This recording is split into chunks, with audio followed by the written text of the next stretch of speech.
We start at 6 with an I-Team 8 investigation. A new study shows a big disparity in criminal sentencing between black and white Hoosiers. I-Team 8's Jasmine Miner spoke to those trying to change the system and tells us why they say it's a challenge. Jasmine.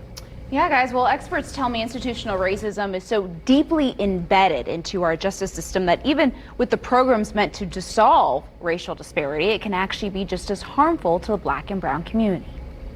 Started policing and everything flows from there. The Sentencing Project is an organization in D.C. working to collect data on incarceration and its impact. The group's numbers show blacks are only 1 out of every 11 people in Indiana, but in prison, it's 1 out of every 3 people. Black and brown people more broadly are much more likely to be arrested. They're more likely to be stopped by the police.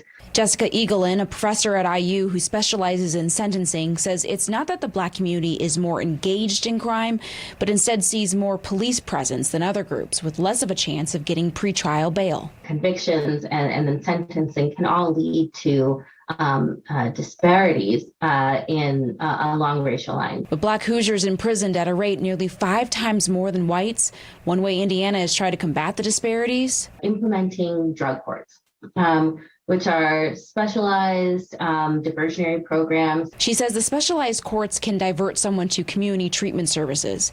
But even there, black and brown people can face a disadvantage when it comes to the conditions of those courts. Whether you have had contact with the criminal justice system before, have you been arrested, have you been convicted of a crime, Black community is much more likely to have had some kind of contact with the criminal justice system. That early contact is where Alicia Collins puts her focus. Keeping people out of the system, period.